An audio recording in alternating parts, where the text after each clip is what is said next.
G'day everyone. Today we're going to take a look under the bonnet of Volvo, from very early manufacturing of their first cars through to the 80s and 90s bricks that were ever reliable and to the SUVs of today. This Swedish manufacturer has been building cars for almost 100 years. So let's have a look and see how they got to where they are today. Founded in 1927 by two men, Åsa Gabrielsson and Gustaf Larson. Their first car being released on April 14, 1927. It was the Volvo OV4 and it was released from their small factory on the island of Hisingen, Gothenburg. The OV4 was also widely known as Jakob. They called the car Jakob because the first 10 prototypes were released in 1926 on July 25th. Now that was Jacob's Day in Sweden of that particular year. These first Volvos used an early version of the logo that Volvo still use today. It was never meant to be the male symbol like something out of Austin Powers, but it did represent iron and the planet Mars. Now, Åsa was a former head sales manager at SKF. SKF being a bearing manufacturer, and they had the word Volvo set aside for a new type of bearing. Volvo loosely meaning in Latin, I roll. So it makes sense you'd use it for a bearing. Åsa was given the okay by SKF while he still worked for them to work on a private project which would later become the Volvo car manufacturing. SKF took an interest in this project and would later fund it under the name Volvo AB. Now, Gustaf was a mechanical engineer. He was also a former employee at SKF. He would join with Åsa to form Volvo under a no success, no reward contract. Gustaf would do all the mechanical engineering of the vehicle and Åsa would assume all of the financial risk. And of course, this all worked out and they were able to produce 100 cars before the start of 1928. Also by 1928, they produced their first truck, the Series 1. This helped them turn a profit. They also produced a car called the PV651 alongside that truck in 1928. On rolled the 1930s, where Volvo would produce its first bus. The B1 came out in 1934. And in 1935, SKF would make Volvo a public company and sell off a large portion of their shares. Now, Volvo also acquired its engine manufacturer, Pentaverken, in the 1930s in order to manufacture their engines in-house. They also produced their first luxury car, the PV36. On rolled the 1940s and Volvo would produce a passenger car that would secure their future in manufacturing for a long time to come, the PV444. It was an affordable European car with a safety laminated windshield and they sold over 200,000 units of the PV444. They also acquired Flygmotor, which would later become Volvo Aero. The 1950s would see Niels Bohlin join the engineering team at Volvo. Now this was a very significant event because in 1959 he would innovate the 3-point safety belt, the same seatbelt we all use in every car that's on the road today. This safety belt was open and patent free. Volvo would engineer it and allow any other car manufacturer to use it because it was safety critical. And this invention has saved countless lives since 1959 when Niels Bohlin designed and fitted it to a Volvo. The 1950s also saw Volvo acquire Belinda Munktel, which was an agricultural supplier and would later become Volvo BM in 1973. Then later become Volvo Construction Equipment. The 1960s would see Volvo supply and test a child seat in a Volvo 144. This was innovative at the time. There was no laws regarding child seats and the Volvo 144 would come, if you wanted, with an accessory child seat that was crash tested and designed to fit the vehicle. The 1960s also saw the release of the P1800S, a car made famous by Roger Moore not as James Bond, but as a spy in The Saint, the television series.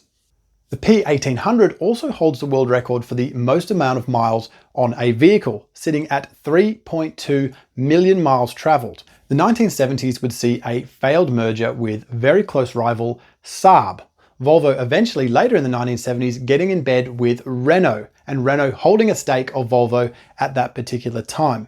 1972 also saw Volvo at the pinnacle of safety once again with a rearward facing child seat. At the time this was quite innovative, and nowadays we see it mandatory for infants to be facing backwards in a vehicle at least for their first 12 months. But at the time, Volvo pioneered this and they made a rearward facing seat for their vehicles, and they proved it to be 5 times more safe than a forward facing seat for an infant. 1972 also saw the release of a very special concept car known as the VESC, the Volvo Experimental Safety Car. The aim was to see just how much technology and safety equipment they could fit into one vehicle. Now, some of these innovations in the VESC included special engine mounts. So when you crashed the vehicle, the engine would not enter the cabin. It had automatic seat belts, airbags for front and rear passengers. It had automatic fuel shutoff in the event of a crash. It had anti-locking brake system. It had a disappearing steering wheel and acoustic reversing warnings, like reversing sensors so you don't run over a child in your driveway. Now, in 1972, these were amazing innovations, and pretty much all of these we now see in cars today, 30, 40, or even 50 years later. Also during this time in the 1970s, Volvo had an agreement with the police and the crash investigators to be allowed to attend crash scenes that weren't serious. The idea was Volvo would get information from the crash, and they were also allowed to take the vehicles away and study them to see how they could possibly make any vehicle safer. 1974 saw the release of the legendary 200 series Volvo. Now, Volvo had learnt a lot of stuff from the VESC, and they packed a lot of that into the 200 series Volvo, which came out in varying body styles. They produced it from 1974 all the way through to 1993. They made 2.8 million units, and you can still see a lot of these driving around on the road today. They were legendarily reliable, they were very safe, and they were shaped like a brick. The numbering system used for the 200 series Volvo started out initially making a lot of sense. The 2 being the 200 series model of Volvo, the second number being the amount of cylinders, either 4 or 6, and the third number being the amount of doors, with a 2 being a coupe, a 4 being a sedan, and a 5 being a wagon. And that was followed by the trim level. So if we had a 244 GL, we knew it was a 200 series Volvo, it was a 4-cylinder Volvo, and it had 4 doors being a sedan and GL being a mid trim level. In the 1980s, it started to make a lot less sense because there was a lot of exceptions to this rule. 1982 saw the release of the 700 series Volvo. In Australia and the US, we got it in 1984. It was larger and more luxurious than the 200 series, and this being later in the series, the 4 no longer meant 4-cylinder, it was the level of luxury, with a 760 Volvo being more luxurious than a 740. This also saw the release of the 780 Coupe. It was a 2-door coupe, and it had a V6 engine in most markets, or the B200 ET 2-litre turbo engine. The 1980s also saw an acquisition of Burka Invest, which was an investment company that kind of saved Volvo. It was 3/4 of their estimated revenue after they acquired it. The 1990s saw the end of the 740 and the introduction of the 940, which would later become the S90 or the V90. 1991 saw the introduction of SIPS, which is a side impact protection system. Volvo was still innovating safety features, and this was a big one. It was a super strong structure for side impact, and it coincided with side impact airbags. 1991 saw the release of the 850, a vehicle that competed in the British Touring Car Championship at the time, but they chose not to use the sedan. They chose to use the estate version instead. It was said to have better aerodynamics, and that's what they used. It was quite a sight to behold to see an estate vehicle competing in a championship like that, but that's what they did, and it was a fairly competitive vehicle. Automaker partnerships were happening all across the 90s, and Volvo was no exception. It had partnerships with GM and Mitsubishi in the 90s, and this resulted in cars like the Mitsubishi Charisma and the Volvo S40 or V40, with the S being a sedan and the V being a wagon or estate version. They were a smaller alternative to the 850 that was being built alongside these two cars. The S40 would also compete in the British Touring Car Championship a little bit later than the 850 in 1997. And in 1998, Volvo came up with some more safety features like WHIPS, which is a whiplash protection system where the seat will deform during a crash to help prevent whiplash to the occupants. It also, the same year, they came up with side curtain airbags. And it wasn't all about safety in the 1990s for Volvo. They also were focusing on reducing emissions. They came up with the three-way catalytic converter and an EGR system during the 90s, which was very innovative at the time. And in 1999, Volvo sold the car manufacturing side of their business to Ford for $6.45 billion. This allowed Ford to use some of the innovations and technology from Volvo in some of their premium cars like Jaguar, Land Rover, and Aston Martin. The 2000s saw the opening of the Volvo Safety Center, a massive area for research and testing of Volvo cars in Sweden. It was part of their Vision 2020, where they didn't want to see any occupant have a fatal crash in a new Volvo by 2020.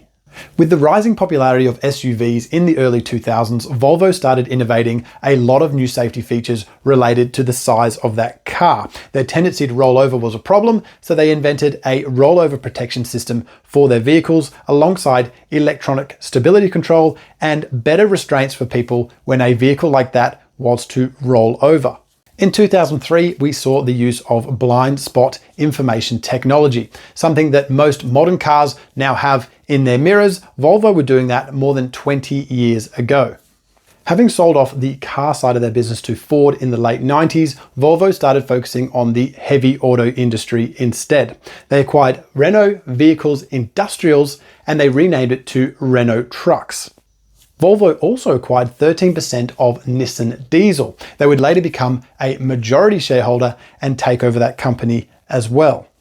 On rolled the 2010s and Renault started selling its stake in the company. It would eventually no longer be the majority shareholder in Volvo AB. In 2012, Volvo would sell off Volvo Aero to GKN. In 2017, Chinese car manufacturer Geely would become the majority shareholder in Volvo by volume, and it remains that way today in the 2020s. Volvo would later acquire a battery manufacturer called Proterras for $210 million. And that acquisition tied in well with Volvo's vow to no longer make petrol and diesel powered vehicles only. They're focusing on hybrid vehicles, hydrogen powered vehicles, and battery electric vehicles. And today, Volvo are still producing trucks and buses with a particular focus on producing a hydrogen truck engine. And that is a brief history on how Volvo started in 1927 and ended up here in 2025. Thank you very much for watching.